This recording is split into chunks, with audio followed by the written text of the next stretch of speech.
Renungan Hari Kamis 28 Oktober 2021.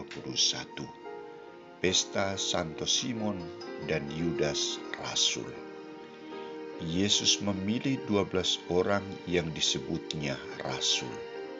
Bacaan pertama diambil dari surat Rasul Paulus kepada jemaat di Efesus, bab 2 ayat 19-22, dan bacaan Injil dari Injil Lukas bab 6 ayat 12-19. Saudara-saudariku terkasih, proses pemilihan ke-12 rasul oleh Yesus tidak dilaksanakan Yesus seorang diri, tetapi ia melibatkan Allah. Semalam-malaman Yesus berkomunikasi dengan Bapa untuk menentukan baginya ke-12 orang yang akan menjadi rasul. Pilihan menjadi rasul bukan pilihan biasa, tetapi pilihan luar biasa. Orang yang ditentukan untuk menjadi rasul juga adalah orang-orang yang terbaik menurut Yesus dan dikehendaki oleh Allah. Para rasul ini ditentukan Allah untuk hidup dan tinggal bersama Yesus, menjadi teman perjalanan dan karya pelayanan Yesus, dan untuk diutus mewartakan sabda Allah ke seluruh dunia. Latar belakang ke-12 murid Yesus juga berbeda-beda. Ada yang berasal dari nelayan, petani, pemungut cukai. Ia memanggil semua golongan untuk bersama-sama menjadi bagian hidupnya dan bersama pula membangun kerajaan Allah.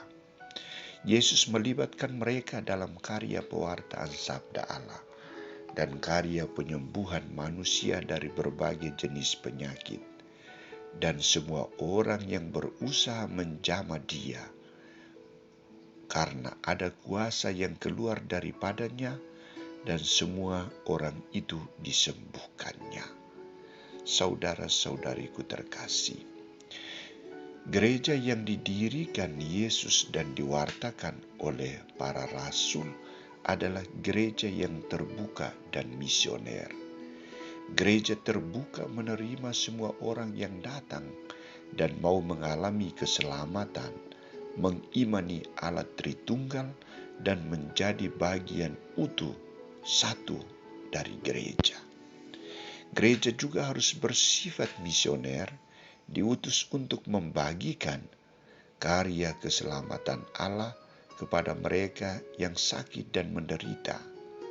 Semua orang yang mengalami kuasa dari Allah yang dibagikan oleh anggota gereja akan mengalami kesembuhan, kebahagiaan.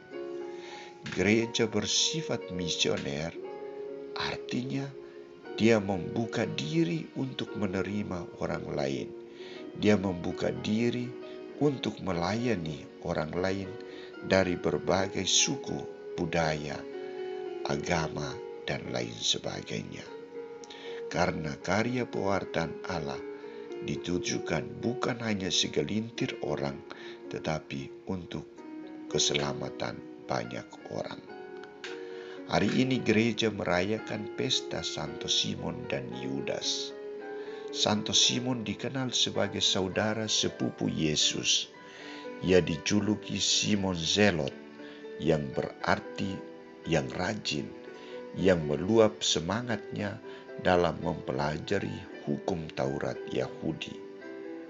Sebagai rasul, ia tidak terkenal seperti Simon Petrus atau Yohanes, tetapi ini tidak berarti bahwa ia tidak terlibat dalam karya pewartaan Yesus.